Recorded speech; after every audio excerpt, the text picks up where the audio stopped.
The writer, Maxwell Conroe, has created a series of masterfully written Harlequin stories. In this new episode called Elektra, the Harlequin Adeline explains how she, in fact, is a princess. A revamped version of Elektra, a mythical princess from Mycenae and daughter of King Agamemnon, a warrior king who, according to old Greek myths, had fought in the Trojan War. Several weeks had passed since Maxwell had last seen an apparition of Adeline, the Harlequin who frequently showed up, either in his imagination or for real. Who can tell the difference? Yes, who cares? Are we missing something here? If you are interested in mystery and suspense, you may actually like the story. Either way, Maxwell usually takes great delight in Adeline's visits. But her last visit had been puzzling him. She had not been her usual self, or at least she was not the cheerful Harlequin like he had first gotten to know her. Instead, she began sobbing in great despair, and inconsolably so, lamenting about her mother, a mythical queen from Mycenae named Clytemnestra, who had been murdered by the Greek goddess Athena. But we know that story, don't we? It is about a very sad matricide. That's but one aspect. But Maxwell had been gripped very much by this story.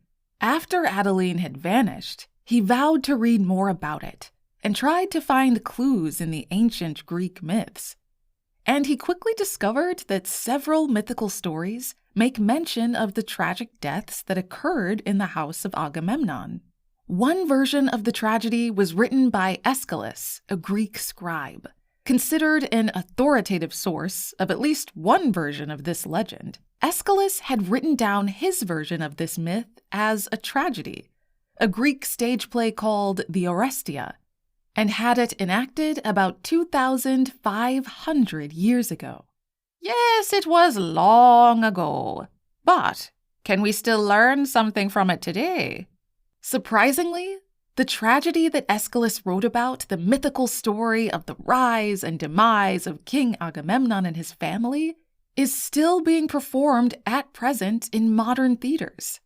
And the Russian composer Sergei Taneyev, who was a source of anger for the Russian realist writer Leo Tolstoy, and a source of inspiration for the musical composer Tchaikovsky, also has written an opera inspired by the Orestia of Aeschylus.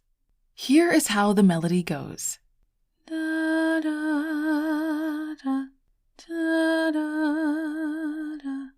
da, da, da,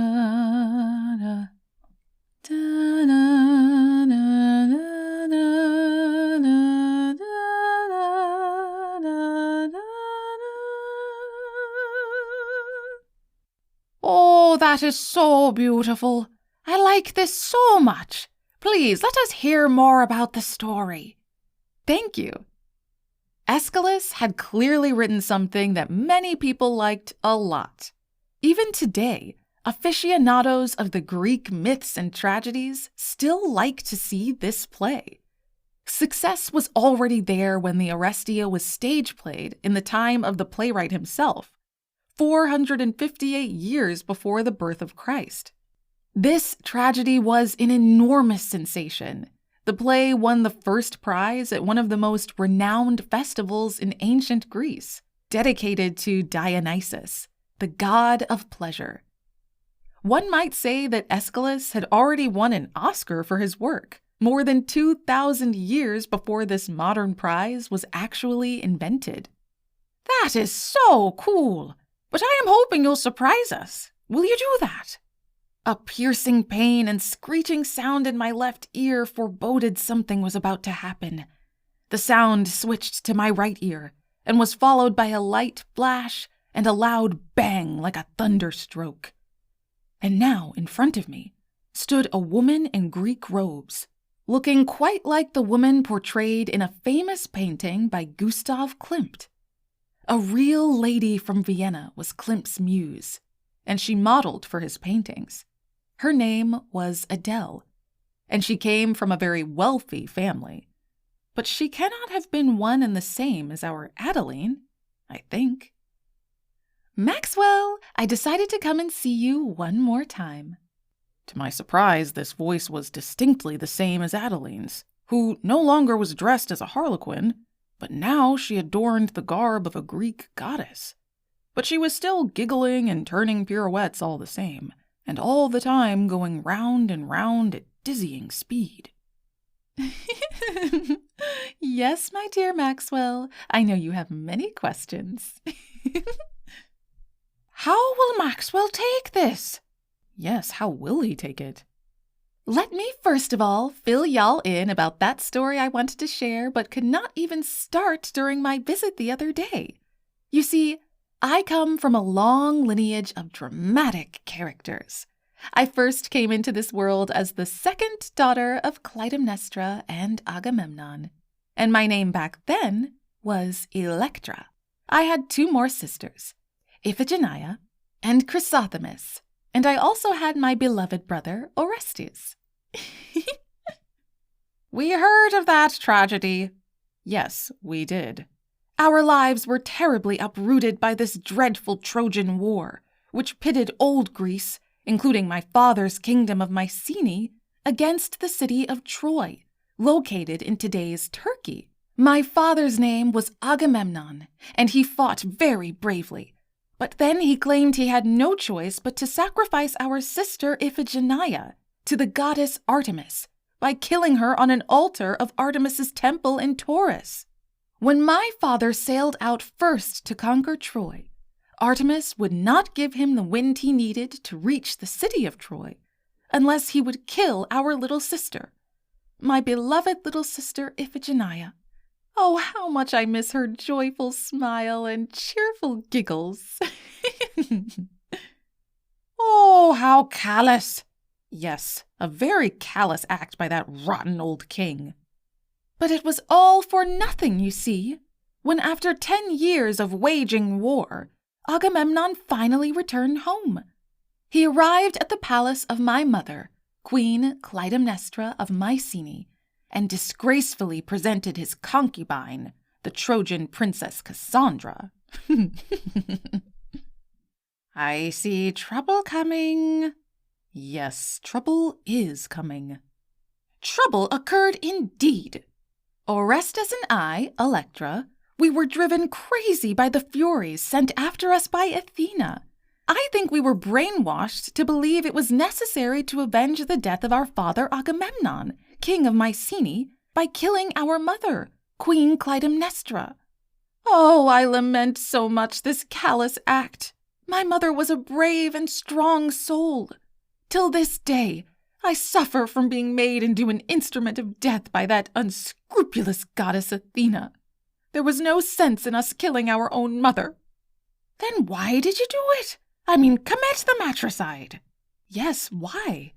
The matricide we, my brother Orestes and I committed, was not actually done out of our own free will or conviction. No! We were numbed and tormented souls, used as tools in the hands of the three Furies, Tisiphone, Alecto, and Megara, who in turn were the angels of death sent after poor us by no one but Athena herself. And now, Adeline stopped dancing and again froze into that statuesque posture, as we had seen her doing once before. What a story! So, are we to conclude that the Harlequin who had introduced herself on our first encounter as Adeline really was one and the same person as Elektra, who murdered her own mother with the help of her brother Orestes almost 3,300 years ago, just after the war between Mycenae and Troy had come to an end? Yes, I think you were getting on to something here. Yes, definitely. But please, carry forth your story. The story I have essentially already told you now, but what was the point of all this warring, death, and avenging of previous killings? And on top of these queries, I have no clue why Adeline is now roaming about in our modern times, being dressed up as a burlesque Harlequin, or even in Greek robes as today, and floating in and out of my mind makes her almost into a haunted character. I think she owes us an explanation.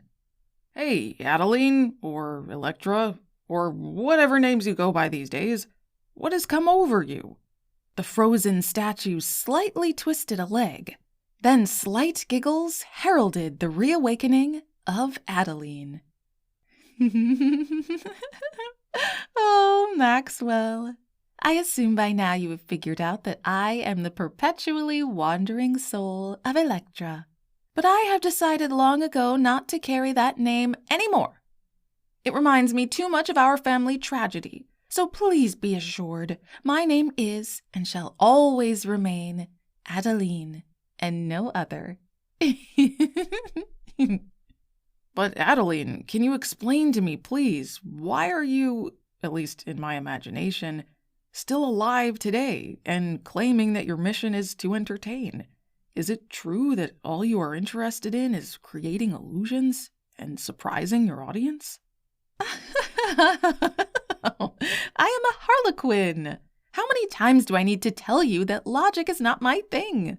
Explaining facts to make them sound logical to you, or anyone else for that matter, is not something I'm capable of. I like this part very much. Be quiet, she's not yet finished with her explanation. Adeline has a deep philosophy of life. Precisely. Things just happen when they happen to happen. We Harlequins see no need to believe things happen for any specific reason. They just happen to happen. We see no need for logic. And as for inquiries about time and age, that all goes back to human selfish concern about the essence of time. I told you before, the more you time your time, the less time will be left for living. Planning ahead for any purpose is not my thing. Instead, I love to mess with timelines and timeliness, debunking your human illusion of time being of the essence. It really is of no importance at all. Next, Adeline made beautiful pirouettes so gracefully. Yes, this was pure art and entertainment. Perhaps Adeline was right after all. Perhaps I should become a different person.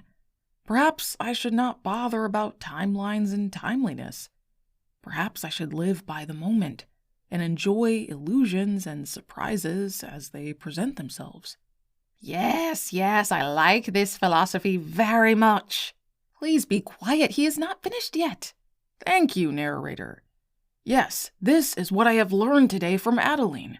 We should stop worrying about timelines and timeliness.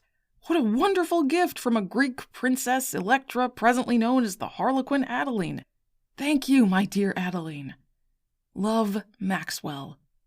Always yours.